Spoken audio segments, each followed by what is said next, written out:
नमस्कार, मेरा नाम नितिका बासु आहूजा है और मैं एक बिहेवियरल ट्रेनर हूँ। Today I am going to talk about goal setting and risk taking which is a part of EDP training of module 2। Goal setting और रिस्क टेकिंग एक बहुत ही इम्पॉर्टेंट टॉपिक है हम सबकी लाइफ में। जैसा कि नाम खुद ही बताता है, goal setting, we all need to have a goal to reach somewhere. Like if you're starting from your home, you need to go somewhere. You just cannot start from your home to go nowhere और think कि मैं कहीं भी पहुंच जाऊंगा। तो कहीं भी जाने के लिए वो सोच ज़रूरी है, and that सोच, that thought, that destination is called goal. So goal setting plays a very important role in our lives. क्योंकि हर एक काम को करने के लिए हमें एक लक्ष्य को निर्धारित करना ही पड़ता है। तो अभी हम इस मॉड्यूल में जानेंगे how to set up a goal and how to make it work.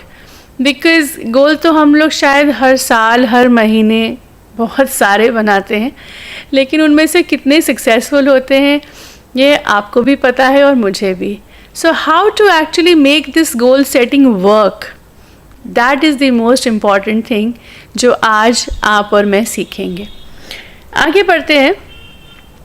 सबसे पहले गोल सेटिंग है क्या, ये हमें क्या बताती है, इसके बारे में मैं जानना चाहूँगी कि आपकी क्या राय है। हर एक की अपनी सोच है, तो आप भी इस बारे में थोड़ा सोचिए कि गोल सेटिंग आपकी लाइफ में क्या मायने रखता है। What does it mean to you, to your life, to your career, to no matter what you wish to achieve in life. Okay, जब आप ये सोच लेंगे तब गोल सेटिंग का आपको एक्चुअल मायने समझ में आएगा और इम्पॉर्टेंस भी समझ में आएगी। Otherwise it is going to be merely a term which has lot of meaning but no importance at all. जब आप उसको अपनी लाइफ से रिलेट करेंगे तब इसका मीनिंग और इसकी इम्पॉर्टेंस आपको क्लियर होगी, राइट। तो आगे बढ़ते हैं। It is basically a target जिसको आपको अचीव करना होता है एक प्लान के माध्यम से। तो गोल देखा जाए तो कोई ऐसी बड़ी बात नहीं है, एक लक्ष्य है जिसको आपको अचीव करना है और उसके लिए आपको एक प्लान बनाना पड़ता है। एक छोटा सा एग्जाम्पल मैं आपको देना चाहूँगी। I want you to think about it. Supposing आपको अपने शहर से किसी दूसरे शहर में जाना है और आपको एक जर्नी करनी है, तो आप उस जर्नी को करने के लिए क्या क्या प्लान करेंगे, क्या क्या चीज़ें अपने माइंड में रखेंगे, किन चीज़ों की आपको ज़रूरत होगी एक शहर से दूसरे शहर जाने में। ये सारी एक लिस्ट आप अगर बनाएं तो क्या क्या आता है आपके ध्यान में। लाइक फॉर एग्ज़ाम्पल, अगर आपको अपने शहर से दूसरे शहर ट्रेन से जाना है तो सबसे पहले आपको ट्रेन की रिज़र्वेशन करानी होगी, आपको उसकी टिकट लेनी होगी। ट्रेन अगर लंबी दूरी की है तो आपको ये भी पता करना होगा कि उसमें कुछ खाने पीने का सामान मिलता है या आपको अपने घर से ले जाना है। फिर आप उस जगह जाने के लिए आपको जिस भी प्रकार के कपड़ों की ज़रूरत होगी उसको आप पैक करेंगे, पानी रखेंगे और फाइनली कोई एक टैक्सी या रिक्शा बुलाकर आप रेलवे स्टेशन तक जाएंगे। फिर आप ट्रेन बोर्ड करेंगे और फिर आप दूसरे शहर में चले जाएंगे। कहने को तो ये बहुत सिंपल सी बात है, हम सब ऐसा ही करते हैं, लेकिन अगर आप इसके बहुत गहराई तक जाएं तो ये भी एक प्लानिंग है। आप अपने घर से निकल रहे हैं किसी लक्ष्य पर, किसी गंतव्य पर पहुंचने के लिए। So that's your goal and to reach that goal whatever you require, that is your planning. तो इतना ही सिंपल गोल सेटिंग भी होता है। आप एक डेस्टिनेशन बनाते हैं और उस पर पहुंचने के लिए आपको जिन चीज़ों की ज़रूरत पड़ती है आप उसकी लिस्ट बनाते हैं, उसको प्लान करते हैं और उसको लेके आप अपने काम पर निकल पड़ते हैं। Okay, so it's a formal process during which you define target that plan to achieve. तो आपको अचीव करने के लिए एक आप प्लान बनाते हैं और फिर आप उसको धीरे धीरे कार्यरत करना शुरू कर देते हैं। So the next important thing, जब आप कोई गोल बनाते हैं तो आप अपने आप को उसको डेडिकेट कर देते हैं। Now this is my goal and this is my plan and I have to work on this. मुझे इस पर काम करना है। आप उसमें कमिटेड हो जाते हैं, आप अपना 100% उस प्लान को देते हैं और तब जाकर वो गोल है अचीव होने के पास आपको दिखने लगता है। राइट। सो अगर फॉर्मल डेफिनेशन चाहें तो goal is an end towards which efforts are directed, यानी कि गोल एक वो अंत है जिसको पाने के लिए हमारे सारे एफर्ट्स लगे होते हैं उसी दिशा में। So an elements of goal and accomplishment to be achieved, मतलब कि कुछ एक ऐसा जो आपको अंत में अचीव करना है, जिसका आउटकम मेजरेबल होता है, मतलब कि आप देख सकते हैं, उसको माप सकते हैं कि हाँ मैंने इसको अचीव कर लिया है। जैसे कि मान लेते हैं अगर आप एंटरप्रेन्योर बनना चाहते हैं, तो जब आप एंटरप्रेन्योर बन जाएंगे तो आपकी एक इनकम आनी शुरू होगी जिसको कि आप माप सकेंगे कि हाँ मेरी इतनी इनकम आती है, दैट इज़ मेजरेबल। तो जो भी चीज़ आप मेजर कर सके वही आपके गोल सेटिंग का मापदंड है। Okay, and thirdly the time and cost factor, and therefore goal is specific measurable accomplishment to be achieved within specified time and cost constraint. मतलब कि ये एक स्पेसिफिक टू द पॉइंट बात है जिसको हम मेजर भी कर सकते हैं, जिसमें समय और कीमत दोनों ही इन्वॉल्व होती है, और जब हम उसको अचीव कर लेते हैं तो हम इन सब चीज़ों को माप तौल सकते हैं। तो गोल सेटिंग में गोल आपने देखा क्या होते हैं और उसको सेट करने के लिए आपको किन चीज़ों की ज़रूरत होती है, अब हम आगे उसकी बात करेंगे। लेकिन उसके पहले वाई गोल सेटिंग, हमें गोल सेट करने की ज़रूरत ही क्यों है? हाँ बताइए, आपने आज तक इतनी सारी चीज़ों को अपना लक्ष्य बनाया है, उस तक पहुंचने की कोशिश की, क्या वो बिना सोचे आप उसे पूरा कर पाते? क्या आप हासिल कर पाते? जैसे कि सोच के देखिए, आप एक सुबह उठे और आपको पता ही नहीं उस दिन क्या करना है, तो आप कितनी देर क्या कर सकते हैं ये सोच के देखिए। तो कहने को तो ये बहुत छोटी बात है, लेकिन गोल सेटिंग भी कुछ ऐसा ही है। अगर आपके जीवन में कोई लक्ष्य नहीं है, कोई फोकस नहीं है, कोई गोल नहीं है, तो आप किस चीज़ पर काम करेंगे और कितनी देर आप अपने आप को ऐसे ही बहलाते रहेंगे कि आज नहीं तो कल हो जाएगा? ऐसे नहीं होता है। हर एक काम जो आप दिन भर में करते हैं वो आपका गोल है। चाहे आपको सुबह उठकर अपने घर से बाहर निकल के कॉलेज ही क्यों न जाना हो, वो आपका गोल है। तो हर दिन जो आप एक प्लान करते हैं एक कार्य को करने का, वो आपका गोल है, और अगर वो आपने नहीं बनाया तो आपका सारा दिन शायद वेस्ट हो जाए, सारा दिन यूं ही निकलता चला जाए और आपका दिन बिल्कुल भी नॉन प्रोडक्टिव रहे। इसीलिए गोल जो है वो हमको बनाने की ज़रूरत होती है, जो डेली बेसिस पे भी बनते हैं, वीकली भी बनते हैं, मंथली भी बनते हैं और ईयरली गोल्स भी बनते हैं। इन शॉर्ट हम इनको शॉर्ट टर्म या लॉन्ग टर्म गोल्स भी कह सकते हैं। शॉर्ट टर्म गोल जो छोटी अवधि के होते हैं, जो वीकली होते हैं या मंथली होते हैं। लॉन्ग टर्म गोल जो साल 2 साल या हम अपने आप को कभी कभी कुछ अचीव करने के लिए 5 साल भी देते हैं, उनको हम लॉन्ग टर्म गोल कहते हैं। और अगर हम ये नहीं सेट करेंगे तो हमारा फोकस आउट रहेगा, हमें क्या करना है ये हमें पता ही नहीं रहेगा। दूसरा गोल सेटिंग इसलिए क्योंकि ये हमको प्रायोरिटाइज करना सिखाता है कि कौन सा काम पहले करना है और कौन से काम को उसके बाद टेकअप करना है। When we learn to prioritize, then our workload becomes less, because then we are taking up one thing at a time, finishing it and then taking up the next thing.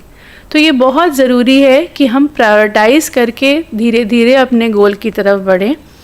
और तीसरी और सबसे important बात, when you have a goal, then you feel motivated, then you are boosted up, then you are charged to work for it. अगर जीवन में कोई लक्ष्य ही नहीं होगा तो मोटिवेशन ही नहीं होगा, you will not be boosted up, you will not feel charged to achieve anything, and life would be so dull and boring. So इसीलिए गोल सेटिंग हमारी लाइफ में बहुत इम्पॉर्टेंट है। ओके, आगे बढ़ते हैं। कुछ टाइप्स ऑफ गोल होते हैं, जैसे कि मैंने आपको पहले ही बताया है कि long term and short term goal होते हैं। लॉन्ग टर्म गोल जो लंबी अवधि के होते हैं एंड शॉर्ट टर्म गोल जो छोटे ड्यूरेशन के होते हैं। इसके अलावा कुछ और भी टाइप होते हैं गोल के, जिसमें से एक है स्ट्रेटेजिक गोल, जो ऑर्गेनाइजेशनल स्ट्रैटेजी होती है, यानी कि ऑर्गेनाइजेशन की एक स्ट्रैटेजी होती है किसी कार्य को मीट आउट करने के लिए। जैसे कि प्रोडक्शन से रिलेटेड स्ट्रैटेजी हो सकती है, या जो हमारे टारगेट सेट होते हैं वो नंबर्स की स्ट्रैटेजी हो सकती है. सो वो नंबर ऑफ़ कंज्यूमर्स हो सकते हैं, नंबर ऑफ़ प्रोडक्ट सेल हो सकती है, वो कुछ भी हो सकती है. That depends on the organisation. So वो स्ट्रैटेजी बनाते हैं to achieve the goal to be beneficial, right. दूसरी यूनिट गोल होती है. So what you or maybe your group is trying to accomplish. आप उसी ऑर्गेनाइजेशन में रह के आपका ग्रुप या आप खुद क्या अचीव करना चाहते हैं, आपका अपना टारगेट क्या है, आपका अपना गोल क्या है. That is unit goal. And finally the individual goal, that how each employee will contribute to achieve that unit. मतलब उस यूनिट में हर एक व्यक्ति का क्या कंट्रीब्यूशन होगा, उसका क्या गोल होगा. That is called individual goals. So long term and short term के अलावा ये 3 टाइप और होते हैं जो ऑर्गेनाइजेशन या एंटरप्रेन्योरशिप में बहुत काम आते हैं. फिर होते हैं हमारे ट्रांसफॉर्मेशनल गोल, जो कि बहुत ही इम्पॉर्टेंट बात है. ये बेसिकली एक नई सोच को जन्म देती है, एक नई सोच की आप कहते हैं आपको अग्रसर करती है, कुछ नए आविष्कार या कुछ नई सोच को लाने की कोशिश करती है, और जिससे कि परफॉर्मेंस भी बहुत इम्प्रूव होती है. ट्रांसफॉर्मेशन मतलब एक जगह से कोई नया स्वरूप निकाल के लाना, तो सब कुछ ट्रांसफॉर्म हो जाता है. और फिर क्वांटिटेटिव वर्सेस क्वालिटेटिव गोल्स होते हैं. अभी एक ऑर्गेनाइजेशन क्वांटिटी पे फोकस कर रही है और फिर वो क्वालिटी पर फोकस करने के लिए आने लगती है. तो इस तरीके के कुछ गोल्स होते हैं जो आपके लिए भी बहुत ही कारगर हो सकते हैं. आप सोच सकते हैं कि आपको लॉन्ग टर्म जाना है, शॉर्ट टर्म जाना है. Long term and short term के अंतर्गत जो ये बाकी के गोल्स मैंने आपको बताए, ये आप अपने लिए चुन सकते हैं. अब कोई भी गोल बिना समय के नहीं हो सकता. हम ये नहीं सोच सकते कि आज मैंने गोल सेट कर लिया है तो कभी भी अचीव हो जाए, क्या फ़र्क पड़ता है.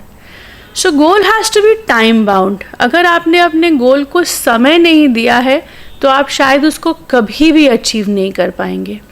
This is a very important part of goal setting, that you have to give yourself a time frame. अगर आप एक समय अपने आप को नहीं देते हैं तो आप शायद उस गोल को खींचते ही चले जाएंगे और वो नेवर एंडिंग हो जाएगा. That is why it is very important that you set a time limit for your self, कि मुझे इस गोल को कितने टाइम में अचीव करना है. Okay, so this is something very important. इसीलिए हम इस गोल को एक टर्मिनोलॉजी में डालते हैं जिसको हम कहते हैं स्मार्ट गोल. अब स्मार्ट में जितने भी आपको अल्फ़ाबेट दिखते हैं उन सब का एक मतलब है. Like S stands for specific. Specific मतलब आपका जो भी गोल है वो टू द पॉइंट होना चाहिए. मतलब कि हम ऐसा नहीं कह सकते हैं कि मैं ये बिज़नेस सेटअप करके सक्सेसफुल बनना चाहता हूँ. सक्सेसफुल स्पेसिफिक नहीं है. आपको इसको स्पेसिफाई करना होगा कि मैं इस बिज़नेस को सेटअप करके इतने सालों में इतनी पूंजी लगाकर इतना पैसा कमाना चाहता हूँ या इतना प्रॉफिट अर्न करना चाहता हूँ. तब वो गोल आपका स्पेसिफिक होता है. सक्सेसफुल बनना है या मुझे इस बिज़नेस को सक्सेसफुल बनाना है, ये स्पेसिफिक गोल नहीं है. इसीलिए आपको इसको क्वांटिटेटिव टर्म में डिफ़ाइन करना होगा कि ये आपका स्पेसिफिक गोल बन जाए. Then the next letter is M, which is measurable. मतलब जब आप वो गोल अचीव कर लें तो आप उसकी सक्सेस को माप सकें. जैसे कि मैं इतना प्रॉफिट कमाना चाहता हूँ, वो प्रॉफिट इज़ मेजरेबल. तो तभी आप जब अल्टीमेटली आप ये कर पाएंगे तो आप उस आंकड़े से समझ पाएंगे कि आपका गोल अचीव हुआ है या नहीं हुआ है, कम हुआ है या ज़्यादा हुआ है. तो उसको मेजरेबल बनाने के लिए आपको उसे स्पेसिफिक बनाना बहुत ज़रूरी है. Moving on, it has to be action oriented and also attainable. सिर्फ गोल सोच लेने से, बना लेने से बात नहीं बनती.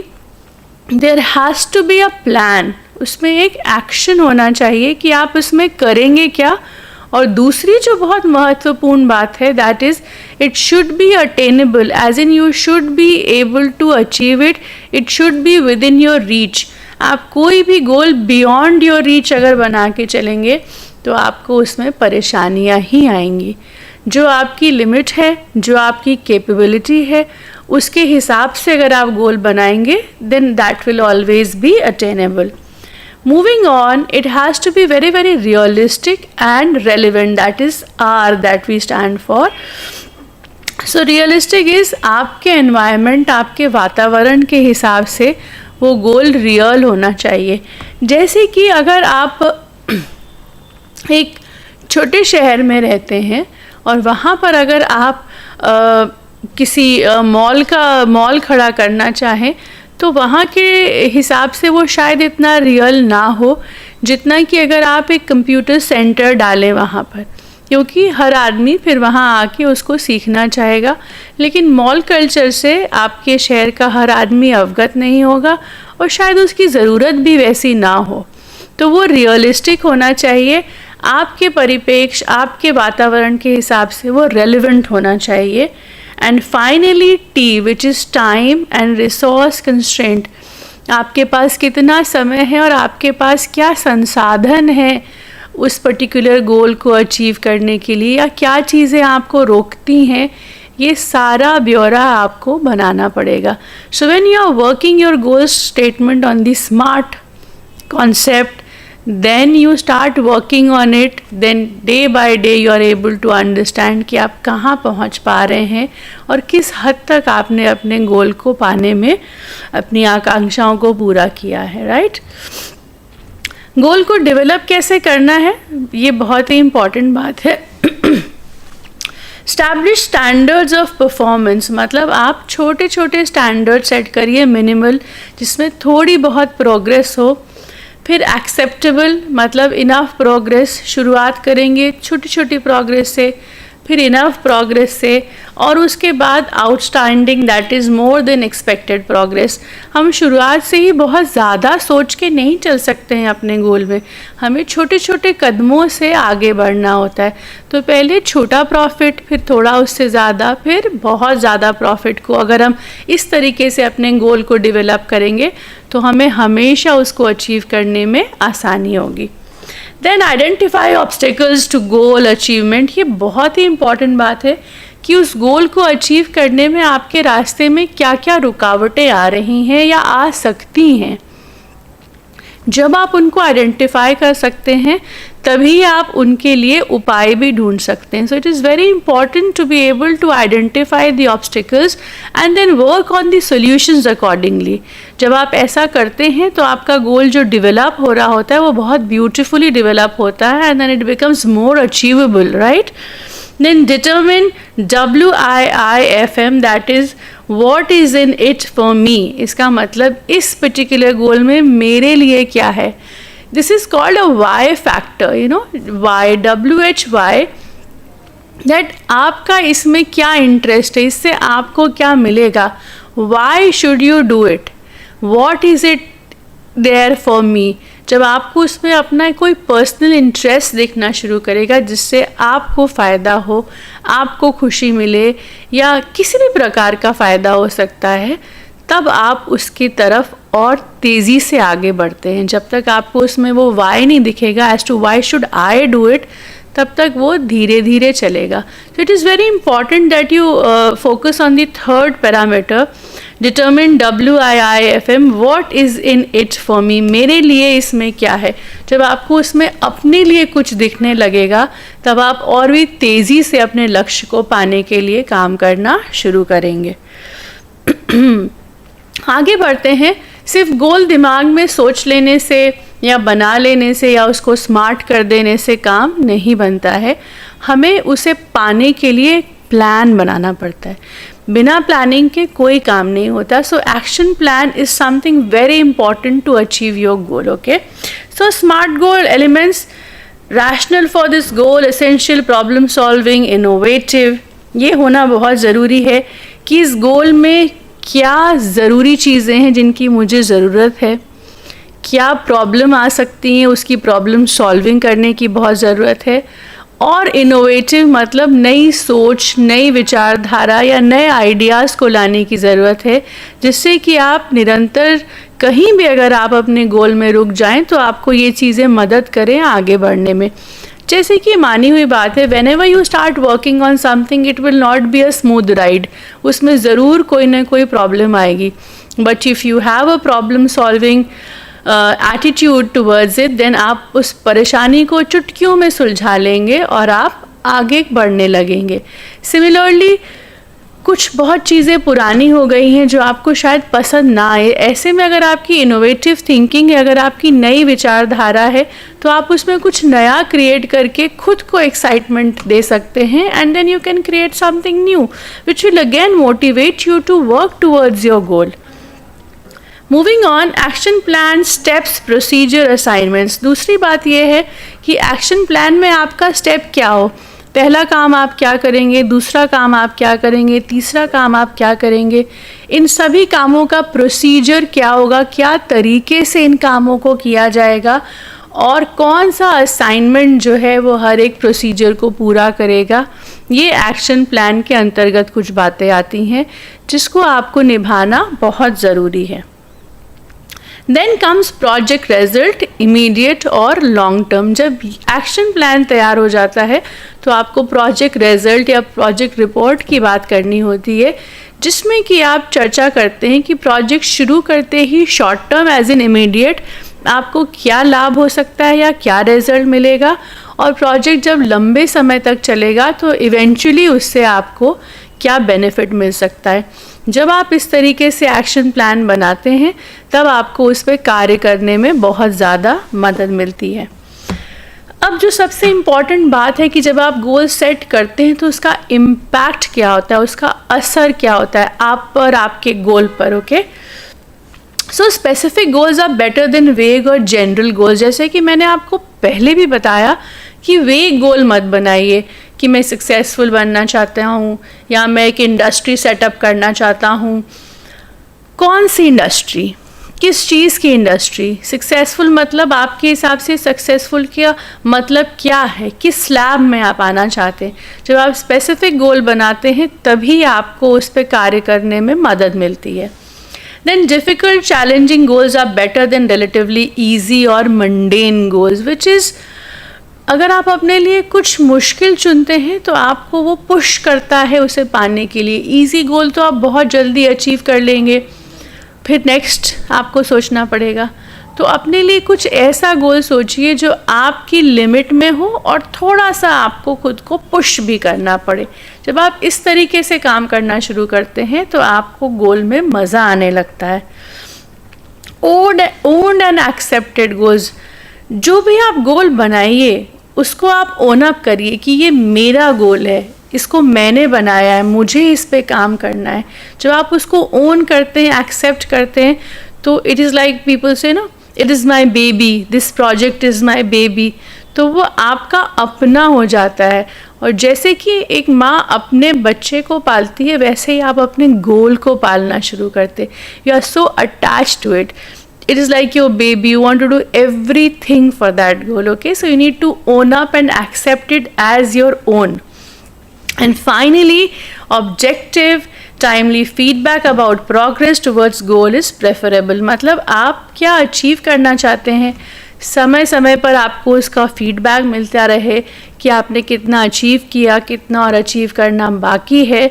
इस फीडबैक के बल पर आप कहाँ पहुँचे हैं और कितना दूर और तय करना है, ये पता चलने पर आप उस दूरी को कम करते रहते हैं और धीरे धीरे आप अपने लक्ष्य के पास पहुँचने लगते हैं. तो ये थी बातें हमारी गोल सेटिंग की, जिसमें हमने गोल क्या होता है, उसको कैसे बनाया जाता है, उसके एलिमेंट्स क्या हैं और उसका असर क्या होता है, हमने इन बातों पे चर्चा की. Now the next that I am going to talk about is risk taking. There is nothing where there is no risk. Similarly, in goals also there are risk. है कि नहीं? जो भी गोल आप सेट करेंगे उसमें कुछ ना कुछ रिस्क तो इन्वॉल्व होगा ही, पर वो क्या ऐसे रिस्क हैं जो हमारे गोल को नुकसान नहीं पहुंचाते, इनफैक्ट उन रिस्क को लेने से हमें शायद मदद ही मिल सकती है। कुछ ऐसी बातों की चर्चा हम रिस्क टेकिंग में करेंगे। But the first thing first, what is risk taking? Risk लेना होता क्या है गोल सेटिंग के दौरान? Okay, so your ability to achieve goal is effected by the risk taking strategies you use in all areas in your life.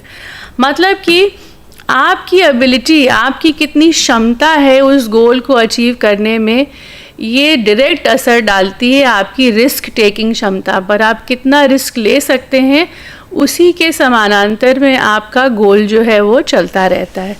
So when ever you engage in any action, किसी भी काम में जब आप अपने आप को इन्वॉल्व करें जहाँ पे आउटकम अनसर्टेन हो, गोल तो हमने बना लिया लेकिन उसका आउटकम सर्टेन है या नहीं, ये हमें तब तक नहीं पता चलता जब तक हम वो गोल अचीव नहीं कर पाते हैं, right?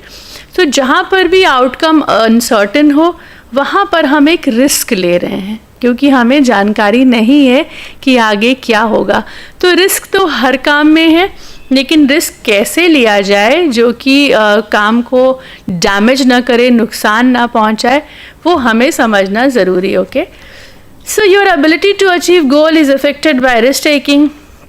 Okay, intelligent risk taking to achieve goals, ये एक बात है जो हम आज चर्चा करेंगे, जो आपके गोल सेटिंग को और मज़ेदार बनाएगी। Okay, so every great leap forward in human life begins with risk taking. मतलब हर एक छोटी चीज़ जो या बड़ी चीज़ जो हमारी लाइफ में आती है वो एक रिस्क टेकिंग एबिलिटी से आती है, और उससे हमारा भरोसा बढ़ता है अपने गोल पे, अपने आप पर, और धीरे धीरे हम उस काम को और बेहतर कर पाते हैं।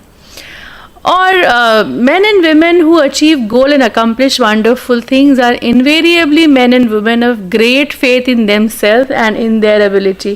This is something so very important, that those who are successful, they take lot of risk because they have lot of belief in themselves, they have lot of faith in themselves and they are very confident about themselves. मतलब कि जो लोग भी आज बहुत successful हैं या बहुत अच्छा काम कर रहे हैं, वो इसलिए कर पा रहे हैं क्योंकि उनका अपने ऊपर बहुत भरोसा है, उनको अपनी काबिलियत पे बहुत भरोसा है और वो बहुत कॉन्फिडेंट फील करते हैं। तो अगर आप भी ऐसा कर सकें तो आप चाहे जो भी risk low, that will not matter because eventually you will achieve your goal. Okay, so there are 5 types of risk जो आप ले सकते हैं, जिनका अगर आप ध्यान रख के चले तो आपको गोल सेटिंग में कोई प्रॉब्लम नहीं होगी। So the first type of risk is simplest, सबसे ज़्यादा आसान होता है। इसमें रिस्क आपका नहीं होता है, ठीक है? इसमें रिस्क किसी और का हो सकता है, लेकिन उसको भी इतना डैमेज नहीं होता है जितना कि होना चाहिए। तो इसको हम पहला रिस्क टेकिंग कहते हैं। It is a decision that you don't have to make or the gamble you don't have to engage in. Okay, मतलब कि जैसे कि आपको किसी ने कहा कि यार मैं ये बिज़नेस करना चाहता हूँ और इसमें मैं पूंजी लगाऊंगा और आपको सिर्फ इसको मैनेज करना है, तो इसमें आपका कोई रिस्क नहीं है। उस बिज़नेस को आप मैनेज करेंगे, उस बिज़नेस को आप बढ़ाएंगे, लेकिन पूंजी आपकी नहीं लगी है, डिसीजन आपका नहीं है, कोई गैम्बलिंग आप नहीं कर रहे हैं अपने पैसों के साथ, तो इसमें आपका कोई भी रिस्क इन्वॉल्व नहीं है।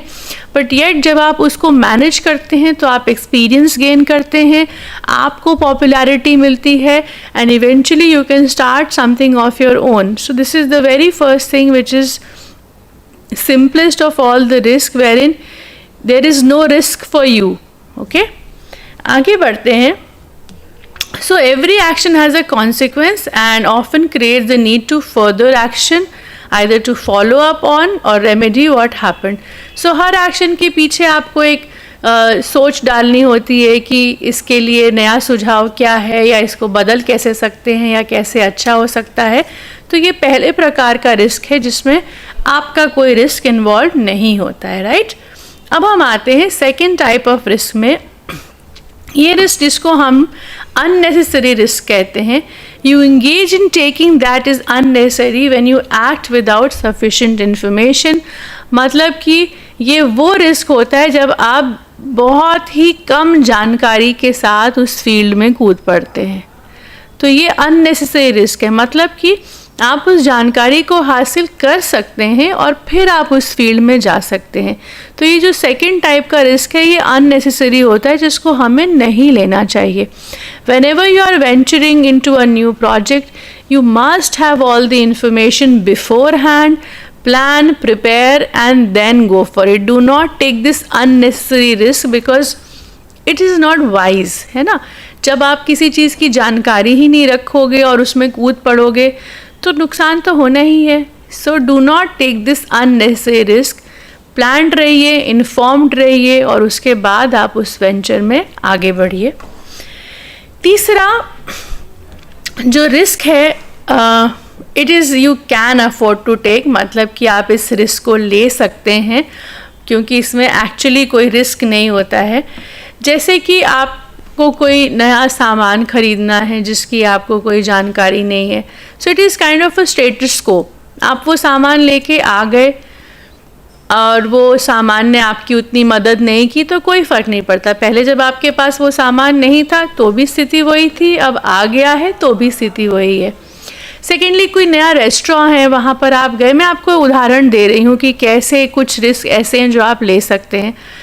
जहाँ कुछ नया खुला है, आप वहाँ गए, आपने खाना खाया, आपको अच्छा लगा तो बहुत अच्छी बात है, नहीं अच्छा लगा तो आपको ये पता चल गया कि नेक्स्ट टाइम से यहाँ नहीं आना है। So there are certain risk जो आप ले सकते हैं जिसमें आपका कोई नुकसान नहीं होता। It only gives you experience to do it or not to do it further. Now the fourth type of risk is you cannot afford to take, right? इसमें आपको क्या करना होता है? In this case the consequences of making mistake while taking a risk would be enormous. मतलब कुछ risk ऐसे होते हैं जो आपको बिल्कुल नहीं लेने होते हैं, जिसमें बहुत सारी पूंजी का नुकसान हो सकता है। वो रिस्क कैसे हो सकते हैं, किस टाइप के रिस्क हो सकते हैं? मतलब कि जिस एरिया की आपको जानकारी ही नहीं है, आप उस एरिया में वेंचर आउट करने लगे तो ऑब्वियसली आपको कुछ नहीं पता उसके बारे में, आपके लिए बिल्कुल नई फील्ड है और उसके साथ ही साथ आपने अपने साथ जानकार लोगों को जोड़ा भी नहीं, तो ये बहुत बड़ा रिस्क है आपके लिए। इसमें आपने जो कुछ भी लगाया वो सब कुछ जा सकता है, राइट? तो ये कुछ ऐसे रिस्क हैं जो चौथे टाइप का रिस्क है जो आप बिल्कुल अफोर्ड नहीं कर सकते हैं लेना। मैंने आपको उदाहरण दिया, अब आप सोच सकते हैं कि किस तरीके का वो रिस्क हो सकता है। And the last one is the risk you can not afford not to take, मतलब इसको नहीं लेना भी आप अफोर्ड नहीं कर सकते हैं। सो लाइक आप किसी बड़े प्रोजेक्ट पे काम कर रहे हैं, मैं आपको एग्जांपल दे रही हूँ, जिसका हेडक्वार्टर बहुत दूर है, लेकिन अगर आप वहाँ नहीं जा रहे हैं ये सोच के कि वो बहुत दूर है, तो you are missing out on experience and working knowledge and lot of information, क्योंकि सिर्फ वो दूर है। लेकिन अगर आपने उसको हटाकर वो दूरी तय करके वहाँ जाना शुरू कर दिया तो वो रिस्क आपने लिया बहुत दूर जाने का, लेकिन उसके बदले में आपको बहुत कुछ सीखने को मिला। तो कुछ रिस्क ऐसे होते हैं जो वैसे बहुत मायने रखते हैं लेकिन उसके बदले में आपको बहुत कुछ और मिल रहा होता है। तो ये पांचवें टाइप का रिस्क है जो आपके गोल तक आपको पहुंचने में मदद करता है। मतलब कि आपने जो भी गोल सेट किया है, अगर उसके बारे में सीखने के लिए आपको कहीं जाना पड़े या किसी से मिलना पड़े तो वो रिस्क आप ले सकते हैं। भले ही आपके उसकी इन्फॉर्मेशन थोड़ी लीक हो जाए, लेकिन आपको जो बदले में ज्ञान मिलेगा that is probably at par or maybe more than what you are losing out. Okay, तो ये रिस्क जो फिफ्थ टाइप का रिस्क है, इसको आपको कभी भी छोड़ना नहीं चाहिए, हमेशा ये वाला रिस्क आपको लेना चाहिए। So taking a risk is the smart way. जब आप इन पांचों तरीके के रिस्क को समझते हुए अपने गोल की तरफ आगे बढ़ते हैं तो फाइनली आपका गोल और भी अचीवेबल हो जाता है और आप भली भांति अपने गोल तक पहुंचने लगते हैं और धीरे धीरे आपने जो उसको स्मार्ट पैरामीटर पे सेट किया होता है आपको वो नज़र आने लगता है that you are not only getting closer to it but you are also able to achieve it. So with this I wish you all the very best. May you achieve your goal and take the moderate risk that we have just talked about. Thank you so much.